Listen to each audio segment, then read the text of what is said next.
도쿄올림픽은 과연 폐막식을 할 수 있을까요? 끝까지 보시고 판단해 주시기 바랍니다. 숙박과 음식은 물론 바이러스로 인하여 하루하루 경기가 힘들게 진행되고 있는 가운데 도쿄올림픽은 현지인과 대회 참가자들의 접촉을 막겠다고 버블 방역을 채택하고 있습니다. 경기장과 숙박시설을 비눗방울처럼 차단한다는 것이 올림픽 버블 방역입니다. 지난달 30일에는 코로나19 확진을 받은 도쿄올림픽 심판 2명이 무단 외출을 해 논란이 되었습니다.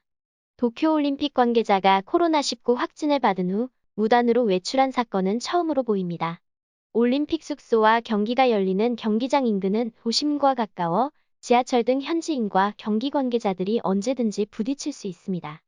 사람들은 선수를 보려고 몰려들기도 합니다. 일본 정부는 경기 관계자들에게 현지인들을 만나지 말라고 해서 대화하거나 접촉하지 않으려고 애쓰고 있다고 합니다. 하지만 피하려 한다고 해도 현지인들과 어떻게든 만나게 됩니다. 7만 명의 자원봉사자들이 있습니다. 자원봉사자들은 매일 출퇴근을 하는데 버블 방역이 지켜지기를 기대한다는 것이 이해하기가 어렵습니다. 버블은 이미 터졌습니다. 개막할 때만 해도 일본 전역에서 4,000명이었던 신규 확진자 수가 도쿄만 4,000여 명이고 일본 전역에서 12,000명을 넘어서고 있습니다. 올림픽 참가자만 해도 300명에 육박하고 있습니다. 일본 유명 걸그룹 AKB48 멤버 7명도 집단 감염되었다고 합니다. 요코하마 가나가와 현도 하루 1,500여 명의 확진자가 나와 방역 체계가 무너졌습니다. 일본 정부는 기존의 도쿄와 오키나와 외에 사이타마, 지바, 가나가와 등 수도권 3개 현과 오사카부 등 4개 광역지역에도 2일부터 이달 말까지 긴급사태를 추가 적용하기로 했습니다. 감염자 중 80% 이상은 10대부터 40대까지입니다.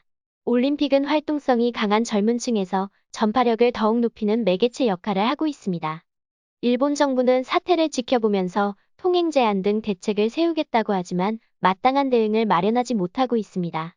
지난달 30일에 스가 요이시대 일본 총리는 집에서 TV로 올림픽, 패럴림픽을 관전하라는 원론적인 말만 하고 있습니다. 방역은 감당할 수 없지만 올림픽을 밀어붙이려는 의지만 거듭해서 확인하는 셈입니다. 방역은 무너졌습니다 라고 발표할 수도 없겠다는 생각이 듭니다. 확진자 수를 축소 은폐하지 않기만을 바랄 뿐입니다. 처음으로 일본이 안타깝다는 생각이 들기도 합니다. 도쿄올림픽 시작과 함께 코로나 감염이 폭증하는 가운데 선수단과 관계자들은 자발적 방역으로 남은 기간 버티기를 바랍니다.